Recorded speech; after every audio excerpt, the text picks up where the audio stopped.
वो स्पीशी बिल्कुल वहाँ पे खत्म हो जाएंगे, वहाँ पे एक्सटिंक्शन हो जाएगी। कभी ऐसा देखा है कि वो इंसान तुम्हारी एग्जैक्ट कॉपी हो? एक क्वेश्चन मैं आपके लिए लेके आई हूँ, अगर वेरिएशन नहीं होगा तो वो स्पीशी वहाँ पे एक टाइम के बाद एक्सटिंक्ट हो जाएंगे। सेक्सुअल रिप्रोडक्शन में 2 ऑर्गेनिजम्स आर इन्वॉल्व्ड एंड इसमें ओनली 1 ऑर्गेनिज्म या 1 parent is involved. Hi hello to all my grade 10 students, और आज इस वीडियो से हम लोग आपके बायोलॉजी का एक चैप्टर स्टार्ट करने वाले हैं कि हाउ डू ऑर्गेनिजम्स रिप्रोड्यूस। अब इस चैप्टर को अगर हम स्टार्ट करें बिल्कुल बेसिक से, तो हमारे पास सबसे पहला क्वेश्चन ये आता है कि व्हाई इज रिप्रोडक्शन इम्पॉर्टेंट, या रिप्रोडक्शन होता क्यों है।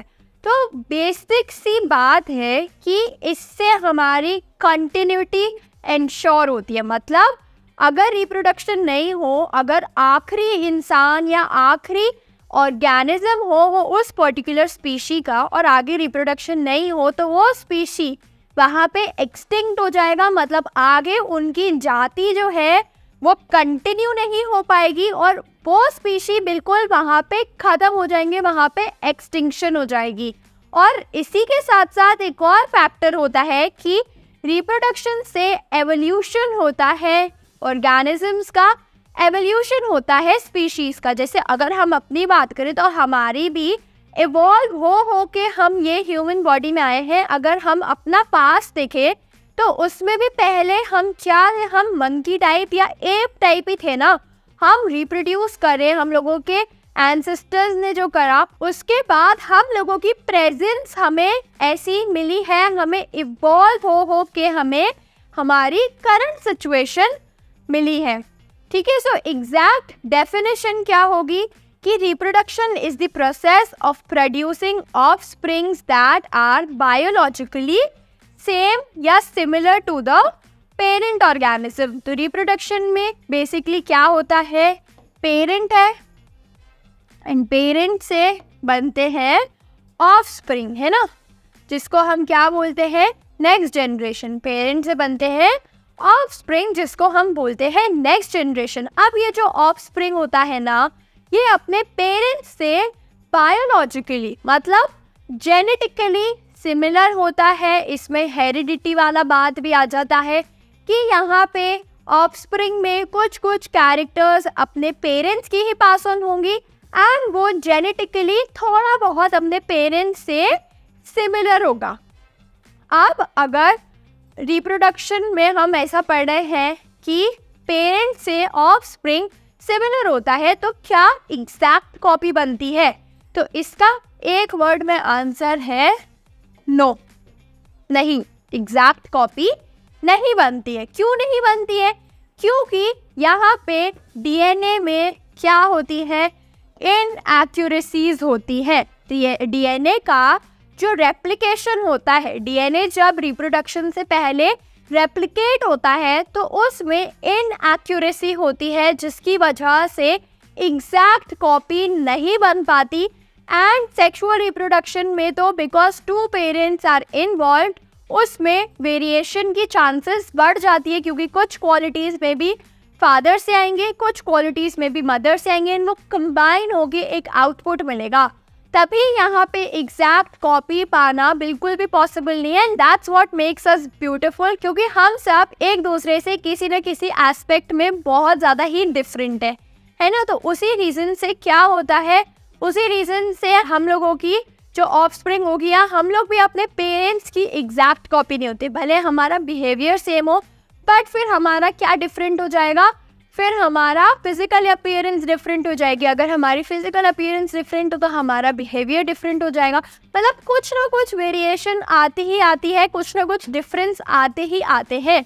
तो यहाँ पे एग्जैक्ट कॉपी तो बिल्कुल भी नहीं बनती। अब ये होता क्यों है कि एग्जैक्ट कॉपी हमें नहीं देखने को मिलती है between the offspring and the parent. So chromosomes in the nucleus of a cell contain information of inheritance of the feature from parents to next generation in the form of DNA। तो यहाँ पे क्या होता है कि हमारा जो cell है ना, हमारे सेल में क्रोमोसोम्स होते हैं। क्रोमोसोम्स में क्या होता है, इन्फॉर्मेशन होती है, मेरी जितनी जेनेटिक इन्फॉर्मेशन है ना वो मेरे सेल्स में स्टोर्ड है। मतलब बोलते हैं ना डीएनए टेस्ट करवा लो वगैरह वगैरह, तो वो सब क्या है, वो मेरे सेल्स में स्टोर्ड होता है। और वो क्या होता है, उसमें मेरी सारी जेनेटिक इन्फॉर्मेशन स्टोर्ड होती है। मतलब मैं जो भी हूँ, मेरी सारी क्वालिटीज़, मेरी सारी ट्रेट्स उसमें स्टोर्ड होती है। अब उधर से क्या होता है कि जो इनहेरिटेंस की इन्फॉर्मेशन है ना वो पास ऑन होती है from the parent to the next generation in the form of DNA. तो ये डीएनए होल्ड करता है मेरी सारी information in the forms of gene and this DNA is present in chromosomes. अब डीएनए का फुल फॉर्म भी एक बार देख लो ज़रा, डीऑक्सीराइबो न्यूक्लिक एसिड। ये इंपॉर्टेंट होता है, डीएनए का full form deoxyribo nucleic acid. अब यहाँ पे the DNA in the cell nucleus is the information source for making proteins. तो यहाँ पे जो इंफॉर्मेशन डीएनए में स्टोर्ड है ना वो प्रोटीन्स बिल्ड करेंगे एंड वो इंफॉर्मेशन फिर क्या होगी, थोड़ी बहुत ऑल्टर होगी, थोड़ी बहुत चेंज होगी और अलग अलग प्रोटीन्स बनेंगे एंड अलग अलग प्रोटीन्स अलग अलग बॉडी डिज़ाइंस देंगी। मतलब ज़रूरी नहीं है ना कि एग्जैक्ट सेम प्रोटीन बने, प्रोटीन में भी कुछ ऑल्ट्रेशंस आएंगी एंड उन्हीं ऑल्ट्रेशंस की वजह से we are completely different.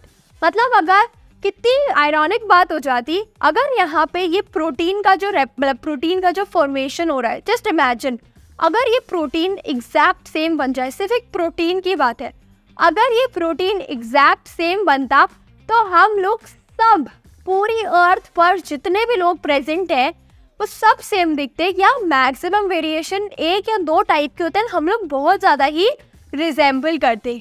But यहाँ पे हमारी नेचर की भी एक ब्यूटी है कि वो प्रोटीन क्या है, वो प्रोटीन करेक्टली कॉपी नहीं हो पाता, हमारे डीएनए में इनएक्यूरेसी है, जिसकी वजह से क्या हो रहा है, जिसकी वजह से आपका अपीयरेंस, आपका नेचर, आपकी जो स्पेशल फीचर्स है वो मेरे से बहुत ज़्यादा डिफरेंट है एंड मेरी किसी थर्ड पर्सन से बहुत ज़्यादा डिफरेंट है एंड इसी वजह से हम सब बहुत ही ज़्यादा एक दूसरे से डिफरेंट है। एंड यही चीज़ हमारी वर्ल्ड को एक बहुत ब्यूटीफुल स्पेस या एक बहुत ब्यूटीफुल जगह बना दी है, because we all are very very different and this is all because क्योंकि रेप्लिकेशन अलग तरीके से हो रहा है। रेप्लिकेशन कैसे हो रहा है, रेप्लिकेशन में इनएक्यूरेसी है, ठीक है।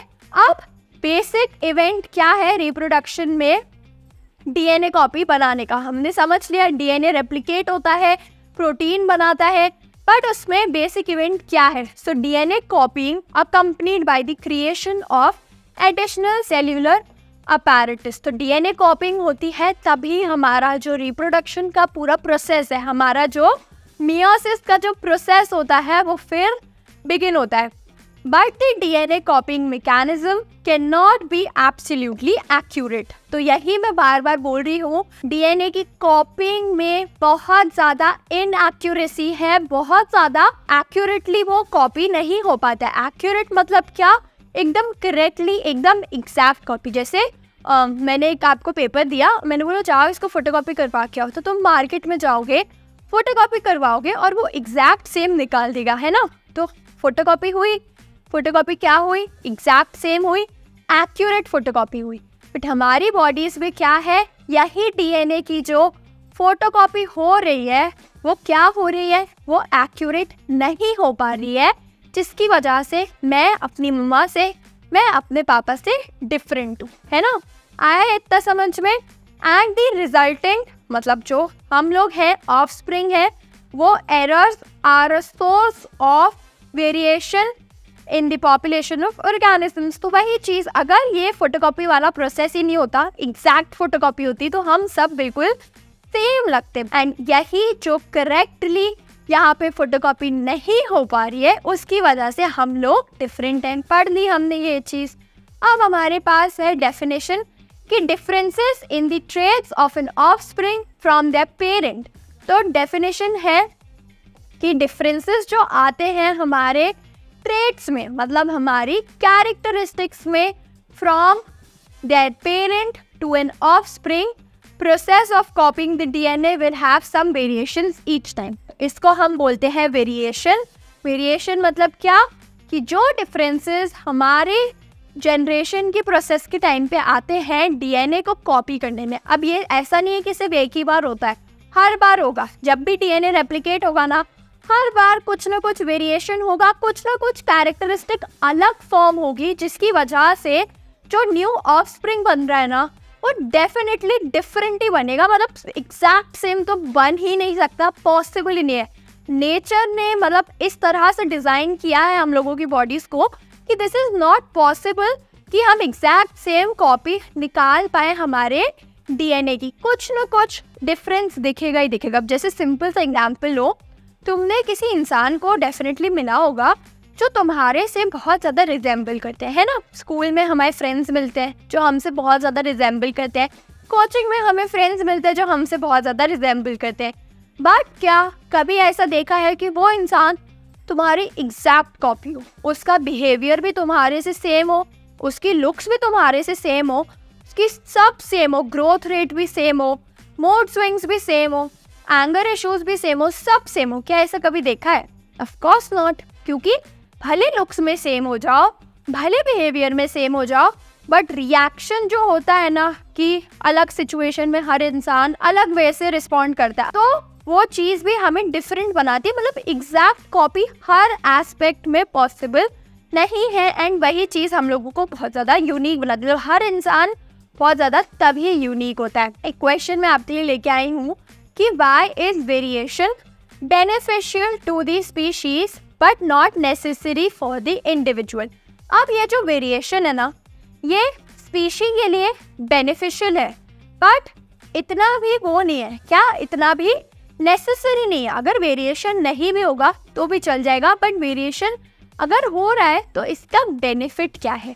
अभी पढ़ा था, अगर वेरिएशन नहीं होगा तो वो स्पीशी वहाँ पे एक टाइम के बाद एक्सटिंक्ट हो जाएंगे एंड एवोल्यूशन नहीं हो पाएगा।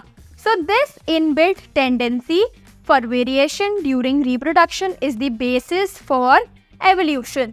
तो जब वेरिएशन होगा तभी हम लोग क्या करेंगे? इवॉल्व करेंगे, एंड ये इंक्रीज करता है उस स्पीशी की सर्वाइवल की चांसेस एंड एक्सटिंक्शन की पॉसिबिलिटी। यहाँ पे फिर क्या हो जाएगी एंड। अब modes of reproduction used by single organisms. तो अगर हम मोड्स ऑफ रिप्रोडक्शन की बात करें तो एक ब्रॉड एस्पेक्ट में एक होगा सेक्सुअल रिप्रोडक्शन, एक होगा एसेक्सुअल रिप्रोडक्शन। अब एक में बोथ पेरेंट्स आर इन्वॉल्व, एक में only one parent is involve.